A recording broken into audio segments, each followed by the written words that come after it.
बच्चे हम कर रहे थे रिलेशन एंड फंक्शन और हमारी एक्सरसाइज चल रही थी 1.2 एक्सरसाइज में हम फंक्शंस कर रहे थे और फंक्शन की टाइप्स डिस्कस कर रहे थे। हमने दो टाइप्स डिस्कस की थी, one function and onto function. ठीक है, अब क्वेश्चन नंबर 3 है आपके पास। क्वेश्चन नंबर 3 की आप स्टेटमेंट देख सकते हो। ठीक है, सो एक बार वीडियो पॉज करके आप स्टेटमेंट पढ़ लीजिए। ओके, आई होप आपने स्टेटमेंट पढ़ ली होगी अच्छे से।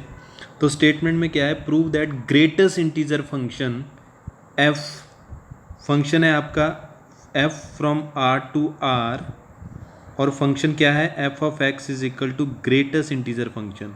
सो बच्चे पहले तो आपको पता होना चाहिए कि ग्रेटेस्ट इंटीजर फंक्शन होता क्या है। ठीक है, तो ग्रेटेस्ट इंटीजर फंक्शन क्या होता है मैं आपको एक एग्जांपल से समझाता हूँ। जैसे कि मैंने वैल्यू फाइंड करनी है एफ ऑफ 2.1 की, मीन्स आपका यहाँ पे आ गया ग्रेटेस्ट इंटीजर फंक्शन ऑफ 2.1। अब आपने देखना है कि 2.1 किस दो नंबर में लाई करता है, दो इंटीजर्स में लाई करता है। सपोज दिस इज 2 और 3। आप पता है आपको कि 2.1 जो होगा 2 और 3 के बीच में होगा, कहीं पे भी मे बी 2 के पास होगा, लेकिन होगा 2 और 3 के बीच में ही। तो अगर 2 और 3 के बीच में लाई कर रहा है तो इन 2 और 3 में से छोटा कौन सा इंटीजर, 2 इंटीजर छोटा है, तो इसका आंसर 2 आएगा। अब बच्चे कन्फ्यूज़न नहीं रखनी, अगर यहाँ पे 2.9 होता तो फिर भी ये 2.9 भी और 2 और 3 के बीच में ही है। तो हमने ये नहीं देखना कि ये 3 के पास है, हमने सिर्फ ये देखना है कि ये 2 और 3 के बीच में है। और देखिए यहाँ पे 2.9 यहाँ पे होगा 2 और 3 के बीच में ना, तो इन दिस केस है तो ये 2 और 3 के बीच में ही ना, तो इसका आंसर कितना आएगा 2.9 का अगेन 2 ही आएगा। मीन्स ग्रेटेस्ट इंटीजर फंक्शन का मतलब क्या होता है, जो भी आपका नंबर होगा डेसिमल में होगा, जिन दो इंटीजर में लाई करेगा उन दोनों में जो छोटा इंटीजर होगा वो इसका आंसर होगा। ओके, तो हमने चेक करना है इस फंक्शन को, चेक नहीं करना, रादर प्रूव करना है कि ये function neither 1 nor onto, means ना तो ये फंक्शन 1 है और ना ये ऑन टू है। 1 फंक्शन के लिए क्या होना चाहिए था, 1 फंक्शन के लिए बच्चे डिफरेंट एलिमेंट का डिफरेंट आंसर आना चाहिए। ठीक है, मीन्स अगर आप कोई x की वैल्यू डिफरेंट पुट करते हो तो आंसर भी डिफरेंट आना चाहिए। उन फंक्शन को हम 1 फंक्शन बोलते हैं। लेकिन इन दिस क्वेश्चन जैसे मैंने ऊपर ही आपको बताया, जैसे f ऑफ 2.1 का आंसर कितना आ रहा है 2, और f ऑफ 2.9 का आंसर कितना आ रहा है 2 आ रहा है। Means f of 2.1 is equal to f of 2.9, but 2.1 is not equal to 2.9, therefore function is not 1 ये फंक्शन 1 नहीं है। ठीक है, जर्नल में आपको बता दूं कि फंक्शन 1 कब होता है, फंक्शन 1 तब होता है कि अगर f of x1 f of x2 के इक्वल है तो x1 भी x2 के इक्वल होगा, या फिर अगर f of x1 f of x2 के इक्वल नहीं है तो x1 भी x2 के इक्वल नहीं होगा। ठीक है, ये कंडीशन होती है 1 की। तो अभी तक मैंने आपको बच्चे दो कंसेप्ट क्लियर किए आपके, एक तो ग्रेटेस्ट इंटीजर फंक्शन क्या होता है। ठीक है, मैं दोबारा बता देता हूँ कि ग्रेटेस्ट इंटीजर फंक्शन का काम क्या था। फॉर एग्जांपल मैंने f ऑफ 3.8 की वैल्यू निकालनी है, तो ऑब्वियसली 3.8 किन दो इंटीजर के बीच में लाई करता है, 3 और 4 के बीच में। तो 3 और 4 में से इंटीजर छोटा कौन सा है 3, तो इसका आंसर 3 आएगा। ठीक है, एक माइनस की एग्जांपल भी ले लेते हैं, -1.9 सपोज, -1.9 किसके बीच में लाई करेगा, ये लाई करेगा -2 और -1 के बीच में। अब इन दोनों में से छोटा कौन सा है -2, तो इसका आंसर -2 आएगा। ये ग्रेटेस्ट इंटीजर फंक्शन होता है और इसका सिंबल ये स्क्वायर ब्रैकेट होती है बच्चे। तो ये ग्रेटेस्ट इंटीजर फंक्शन का मैंने आपको बताया। और 1 फंक्शन के लिए मैंने क्या बताया कि अगर function f of x1 is equal to f of x2 है तो x1 भी x2 के इक्वल आना चाहिए। But in this case you can see f of 2.1 means f of x1, suppose this is f of x1 is equal to f of 2.9। इन दोनों के answer हमने देखे ऊपर सेम आ रहे हैं। ठीक है, suppose this is x2, so f of x1 is equal to f of x2 है, लेकिन x1 is not equal to x2। So ऐसे फंक्शन 1 1 नहीं होते। 1 1 के लिए कंडीशन यहाँ पे साइड पे लिखी हुई है कि अगर function f of x1 is equal to f of x2 तो x1 भी x2 के इक्वल आना चाहिए। अगर f ऑफ x1 x2 के इक्वल नहीं है तो x1 भी x2 के इक्वल नहीं होगा। तो ये 1 1 की कंडीशन है, बट ये कंडीशन यहाँ पे सेटिस्फाइड नहीं हो रही, तो ये फंक्शन 1 1 नहीं होगा आपका। ठीक है, अब हम चेक करते हैं ऑन टू के लिए, क्या ये फंक्शन ऑन टू है कि नहीं है। ऑन टू फंक्शन के लिए बच्चे देखिए कि क्या होना चाहिए कि आपकी कोड मेन जो है वो रेंज के इक्वल होनी चाहिए ऑन टू होने के लिए। ठीक है, यहाँ पे देखते हैं कोड मेन क्या है और रेंज क्या है। ठीक है, सो फंक्शन आपका दिया था f from real number to real number. बच्चे आपको मैं बता दूं कि ये जो होता है r, यहाँ पे तो दोनों सेम है लेकिन ये डिफरेंट भी हो सकते हैं।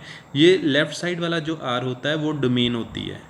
डोमेन मीन्स x की वैल्यूज़, जो हमने x की वैल्यू पुट करनी है या कर सकते हैं। तो यहाँ पे r है, r क्या होता है, real number, set of real number. अब रियल नंबर कौन से होते हैं बच्चे, दुनिया के सारे नंबर रियल नंबर ही हैं। जो आपने देखे हैं, सुने, पढ़े, लिखे हैं, वो सारे नंबर रियल नंबर ही हैं। जो डेली लाइफ में आप देखते हो कहीं पे भी लिखे हुए, जहाँ कहीं पे भी आप पढ़ते हो, वो सारे रियल नंबर ही हैं, एक्सेप्ट जो +1 में आपने चैप्टर नंबर 5 किया था जिसमें आयोटा लगा हुआ था।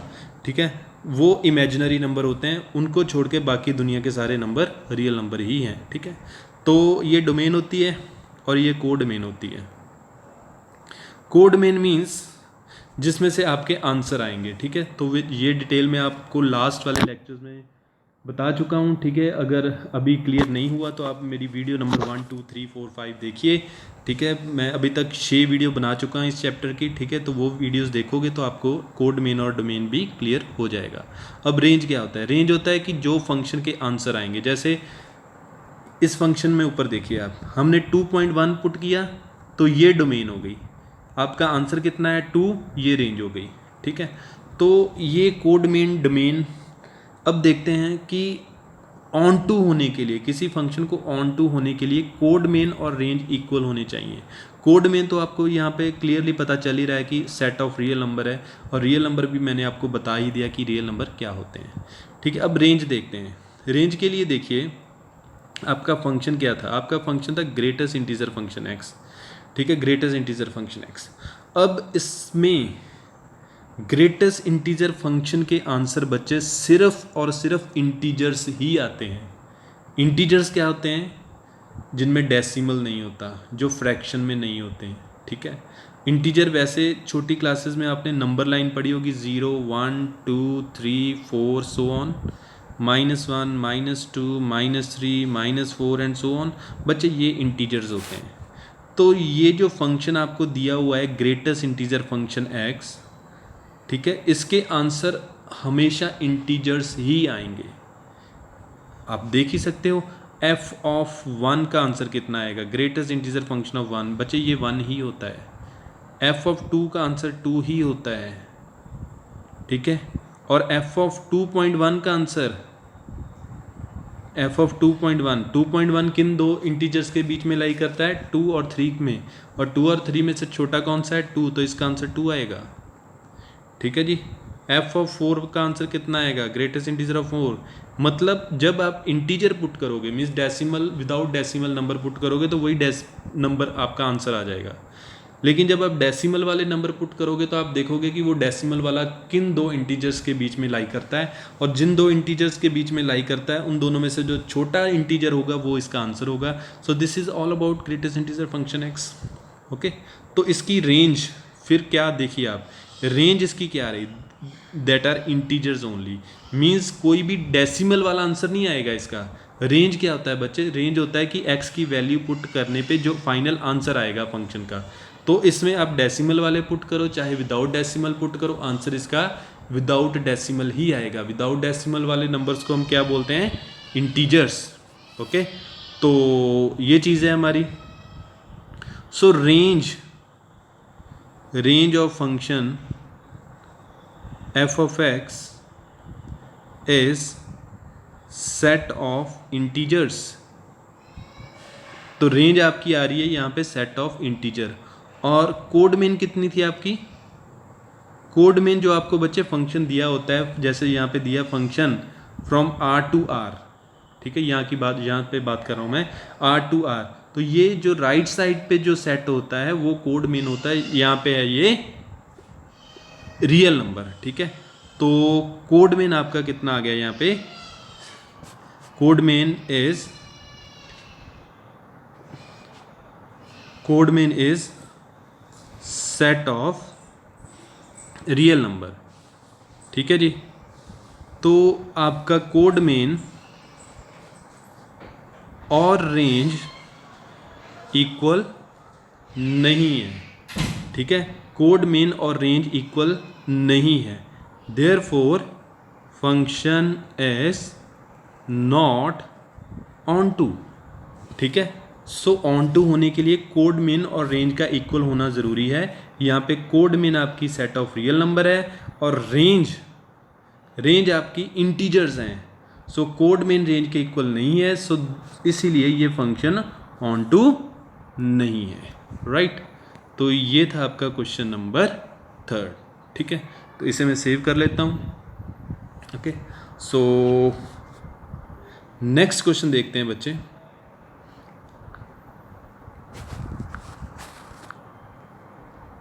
एक और क्वेश्चन लेते हैं इसी एक्सरसाइज का। ओके, क्वेश्चन नंबर 4 देख सकते हो आप। ठीक है, सो एक बार वीडियो पॉज करके आप क्वेश्चन नंबर 4 की स्टेटमेंट पढ़ लीजिए। ठीक है, सो क्वेश्चन नंबर 4 में आपको फंक्शन दिया हुआ है, function f from r to r, और फंक्शन f ऑफ x क्या दिया हुआ है आपको, मॉड x। ठीक है, तो आपने शो करना है this function is neither 1 1 nor onto. ये फंक्शन ना तो 1 1 है और ना ही ये ऑन टू है। अब मॉड का बच्चे काम क्या होता है, ये ग्रेटेस्ट इंटीजर फंक्शन का सिंबल था ये वाला। ठीक है, अब मॉड का सिंबल है ये वाला। मॉड का काम क्या होता है, मॉड का काम होता है कि अगर इसमें आप कोई पॉजिटिव नंबर पुट करोगे तो आंसर पॉजिटिव आएगा, अगर नेगेटिव पुट करोगे तो उसका भी पॉजिटिव आएगा। ठीक है जी, सो फॉर 1 1 के लिए चेक करते हैं हम, तो ऑब्वियसली ये 1 1 नहीं होगा, ये आपको पता चल ही चुका होगा। क्यों, क्योंकि अगर f ऑफ 2 पुट करोगे तो मॉड ऑफ 2 बच्चे 2 होता है। f ऑफ -2 का आंसर कितना आएगा, मॉड ऑफ -2, और दैट इज अगेन 2। सो आप देख सकते हो कि f of 2 is equal to f of -2। ठीक है, दोनों का आंसर 2 आ रहा है, but 2 is not equal to -2, so therefore function is not 1 1। जैसा कि मैंने आपको लास्ट सम में बताया था, फंक्शन 1 1 कब होगा, अगर f of x1 is equal to f of x2 हो तो x1 को भी x2 के इक्वल होना पड़ेगा। तो यहाँ पे x1 x2 के इक्वल नहीं है, सो ये फंक्शन 1 1 नहीं होगा। मीन्स 1 1 की अगर हम सिंपल लैंग्वेज में समझने की कोशिश करें कि डिफरेंट एलिमेंट का डिफरेंट आंसर होना चाहिए। यहाँ पे 2 और -2 दो डिफरेंट एलिमेंट है, लेकिन इनका आंसर सेम आ रहा है। ठीक है, अगर मैं ग्राफिकली आपको बताऊँ तो आप देखिए कि 2 और -2, 2 का आंसर कितना आया 2, और -2 का आंसर कितना आया अगेन 2। सो दो डिफरेंट एलिमेंट का सेम आंसर आ जाए तो वो फंक्शन 1 1 नहीं होता। ठीक है जी, इसलिए ये फंक्शन 1 1 नहीं है। अब ऑन टू की बात करते हैं। ऑन टू के लिए फंक्शन हमारा f ऑफ x क्या था, मॉड x। अब इसकी डोमेन और कोड मेन क्या थी, फंक्शन आप देखिए from r to r means real number to real number, function is from r to r। Okay, so function is from r to r, तो हम चेक करते हैं कि ये फंक्शन ऑन टू है कि नहीं है। इसमें वही कंसेप्ट हम यूज़ करेंगे कि कोड मेन रेंज के इक्वल है कि नहीं है। तो यहाँ पे क्लियरली कोड मेन बच्चे कितनी है, codomain is set of real numbers. ठीक है, ये बच्चे जो होता है राइट साइड वाला सेट होता है, ये कोड मेन होता है आपका। ठीक है जी, अब बात करते हैं हम रेंज की। रेंज के लिए आपको ऊपर भी मैं बता चुका हूँ कि f ऑफ x जैसे मेरे पास मॉड x है, इसमें हम कोई भी नंबर पुट करेंगे नेगेटिव पॉजिटिव आंसर पॉजिटिव ही आएगा। मीन्स रेंज क्या होती है, जो आंसर आएंगे, तो यहाँ पे आंसर क्या आएंगे, positive number, because mod negative number को भी पॉजिटिव बना देता है, पॉजिटिव को पॉजिटिव रखता है और नेगेटिव को पॉजिटिव बना देता है। सो रेंज क्या आई, range is set of positive real number, right. Positive real number means R positive, ठीक है। बट कोड मेन क्या है, codomain is set of all real numbers, all real numbers means negative भी और positive भी। So range codomain के इक्वल नहीं है। सो अगर रेंज कोड मेन के इक्वल नहीं होगी तो ये फंक्शन ऑन टू नहीं होगा। Therefore F of x is equal to mod x is not onto, ठीक है। सो आई होप बच्चे आपको ये दो क्वेश्चन समझ लग चुके होंगे, ठीक है। तो आज के लिए इतना ही, बाकी एग्जाम्पल बाकी क्वेश्चन हम नेक्स्ट एग्जाम्पल लेक्चर में देखेंगे, ठीक है। So thank you.